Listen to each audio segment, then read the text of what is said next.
Hello everybody, welcome back to the Lucy Super Fox Show. Now on today's episode I want to talk about quite a sensitive topic because I know that as a highly sensitive and most likely neurodivergent human, you are obsessed with spirituality, or you're curious about it, you love it, you're interested in it, you love principles, whether it's from oracle cards, the law of attraction, through to The Secret, through to manifest, through to anything you've been able to get your hands on that's allowed you to feel good about taking control of your life.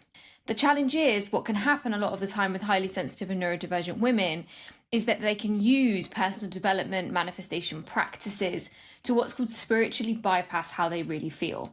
These women then end up performing, proving, pleasing, and striving, maybe even achieving some goals along the way, but still ending up back in the same place, whether it's with food, their body, money, or their business, because actually what was happening the whole time wasn't healing, it wasn't growth, it was actually performance.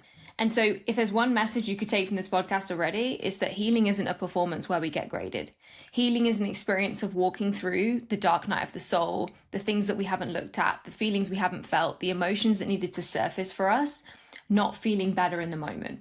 And so what happens so much of the time for highly sensitive and neurodivergent women is when we like the idea of something, we can become obsessed, we can become all in, we can become, experts too. Like I'm an expert of so many goddamn things that have nothing to do with my day-to-day life, simply because at the time they interested me, right? I was able to leverage my neurodivergent focus to become ultimately an expert in those things. But expertise doesn't equal experience.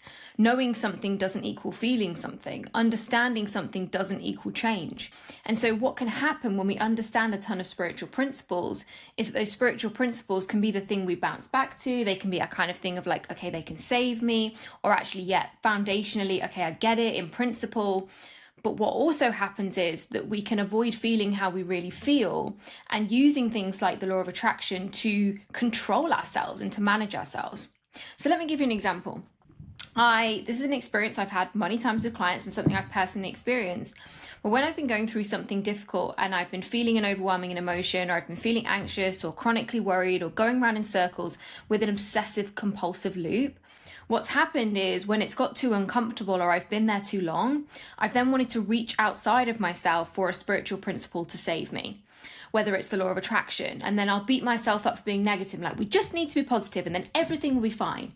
Or I'll reach for something like the law of assumption and I'll be like, I just need to pretend like it's already happened and then all of these problems will go away. Or I'll berate and blame myself for not being able to pull myself out of a funk or a mood and be constantly worried and anxious that I'm then going to attract more negative and unhappy circumstances into my life. And the challenge is when we do things like this, we actually end up bypassing how we really feel. So even though in the moment we might find relief, we might find a step up that vibrational scale, we might find ourselves actually able to say, okay, I can see some options, or feeling slightly safer in our nervous system temporarily, what we also then end up doing is actually missing the pattern, missing the original loop, and not breaking it because we're reaching outside of ourselves to feel different, rather than looking inside of ourselves to shift that pattern, to shift that loop at the root.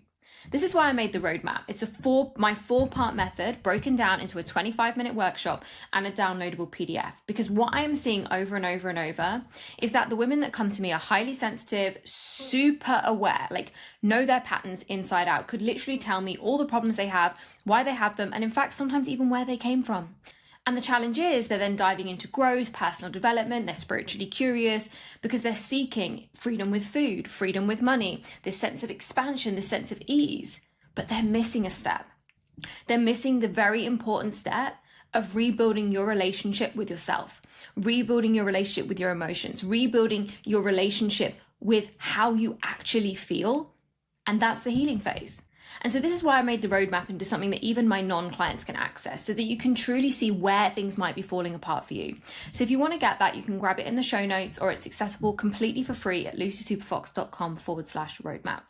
The challenge is when women spiritually bypass and they skip the hard stuff, they skip the deep stuff, they skip the emotions of shame and fear and guilt and sadness and frustration and whatever else they've been pushing down and pushing away from, they'll show up somewhere else in life later on. I firmly believe that chronic anxiety is just suppressed emotion. It's suppressed emotional experiences that over time, that extra energy just builds up inside the body, that puts us on high alert, that lets us brace for danger when we look left, when we look right. And that's why women get stuck in the same place, not truly ever moving forward. because it doesn't feel safe to a body that isn't allowed to express how it truly feels. If you were in a relationship with someone and every time you had an opinion, they went, shup, shup, shup, and they made you be quiet, you would stop talking. And if every single time your body wants to tell you something about how you feel or how something's triggered you or an emotional response, and every single time you push it down with a spiritual principle like, no, we just need to be positive, or with food, or with reaching for a new goal, or with distraction, at some point those emotions are going to rear their head. And emotional stress isn't just a list of things that do or don't happen to you. Emotional stress is something as simple as an open mental or emotional loop that we haven't fully experienced and that we haven't been able to close because we haven't dealt with it at the root. We haven't processed it at the root. We haven't actually sat with the depths of the emotion at the pattern and allowed it to be safe to feel those things. So many highly sensitive and neurodivergent women do not feel safe to feel any of their emotions. And the challenge is when it doesn't feel safe to feel anxious, shameful, frustrated, guilty, fearful, because we push those things away or we push them down, it's also not safe to feel joy and happiness and abundance and freedom and love. And so we end up in this cycle, in this tiny little box of life called fine, where everything's just okay, where we're on the verge of anxiety and the verge of hope every single time. And we're never actually in the place where we're fully present enough to actually enjoy the experiences that we have. We're always thinking about tomorrow or what happened yesterday. We're thinking about what food we should or shouldn't eat rather than being present in the moment. We're thinking about what someone said to us on social media yesterday rather than that conversation with our spouse. We're worrying about how we're going to look in that outfit at that wedding in 3 weeks' time versus actually being right now, right here in the moment. And this is the beautifully ironic thing about most spiritual principles. In order for most of the spiritual principles to work, the law of attraction, the law of resonance, the law of assumption, you have to be present in the present moment in order to energetically be in the energy of your thing. Whether it's the energy of abundance, the energy of love, the energy of passion, or the energy of success, you have to be present in that energy. If every single part of the day you're either pushing away or pushing against your past, or worrying about or overthinking your future, you're not in the present moment. Every single time you're up in your head, you're out of your body. And when we're out of our body, we're in a body that does not feel safe.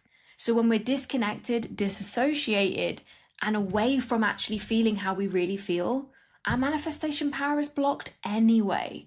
And this is where women are missing the step. They're missing the bit where they realize the deep work is the work. The inner work is the work. Because a nervous system that feels safe is one that opens its focus. A nervous system that feels safe is one that says yes to opportunities. A nervous system that feels safe will put itself out there and stretch itself because it knows it can come back to safety even if things go wrong. A nervous system that feels safe is one that's present in the present moment, whether that's having amazing sex, eating an incredible meal, or actually just being able to say, I love you, or say the hard things to people in our life. When we're present in what we're doing, we become a completely different person. The challenge is a lot of spirituality will teach this, but most highly sensitive and neurodivergent women are so dysregulated. Being present, sitting in meditation, sitting in relaxation, or staying in one spot is so physically uncomfortable, they just cannot sustain it. And this is why the work is the deep work. And this is the work I literally break down for you across my 4-part method inside the roadmap for free. So if you want to get that, you can find the link in the show notes or at lucysuperfox.com/roadmap. So I want to close by saying, spiritually bypassing isn't wrong or bad, but it's not going to end you up where you want to be. When we skip over how we truly feel, we move away from who we really are, what we really desire, what we truly want. And that's why we keep ending up back with a pattern and a loop that needs to be felt, learned, and experienced. And then when we feel safe enough, we can be present in the present moment. And that's when we ultimately become that manifesting magnet, that powerful being, and that human that's just fully happy in their life experience. So if you're ready to actually do this inner work, you're like, Luce, I'm ready. You're so right. I keep skipping a step. I keep trying to jump over how I really feel into spiritual principles, into magical thinking, into like everything will be okay because it's too uncomfortable to feel how I really feel. Then this is the work I do one-to-one with clients. And you can find out and deep dive into that for free at lucysuperfox.com/roadmap. I hope you love this episode as much as I love sharing it with you. And don't forget to like, subscribe, and share it with any other highly sensitive humans you might feel from benefit.